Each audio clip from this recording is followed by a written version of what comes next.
Hello and welcome to the News of the Day with Jeff Ahern. I'm your host, Jeff Ahern. Today's top story. We can't all agree on capitalism versus socialism, or respecting our police versus constantly resisting arrest and outright assaulting them. But this Election Day weekend, there's one thing Republicans and Democrats can all chant in unison. Hey, hey, ho, ho, daylight savings time has got to go. All it does is screw up our body clocks and circadian rhythms, and then makes me have to look up what a circadian rhythm is. It's the natural and internal process that regulates the sleep-wake cycle. Funny, I always thought that was the job of alcohol and coffee. So Republicans get an extra hour to sleep, and Democrats get an extra hour to register dead people. It's also the time of year your microwave clock is either wrong again or finally right.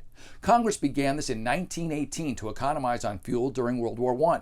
To give you an idea how long ago that was, Nancy Pelosi was only in her second term in Congress, and Joe Biden and Corn Pop were still friends. Maybe this extra hour of sleep will let Democrats realize they can achieve anything and vote Republican, or fall back into believing they're perpetual victims and vote Democrat. Hello and welcome to the News of the Day with Jeff Ahern. I'm your host, Jeff Ahern. Today's top story. Expensify CEO David Barrett sent an email to 10 million clients that use his software with all the trademark flourishes of a cocaine rant. He said that voting for President Trump would be a vote against democracy and that not many expense reports get filed during a civil war. Is that a warning or an outright threat? Because what I paid for was your expense software, not your stupid Yelp reviews. And I don't want to hear about your most recent trip to Vaughn's either. I knew this guy was a hypocrite, especially after I had to play Where's Waldo trying to find a black person on his company's Our Team page. 1 out of 134. You've only hired one more black person than the Klan, and you're going to lecture 10 million people on how to vote? In fairness, one of the female employees was pictured with a black guy, but I'm not sure they're still together. You're a smart guy. Isn't there some software you can buy to stop yourself from being such a racist? How about hiring that female employee's boyfriend?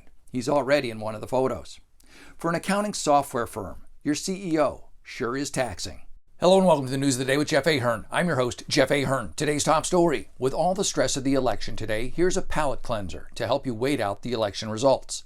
In Wisconsin, the state police pulled over a man transporting a snowmobile strapped sideways across the roof of his tiny old Corolla.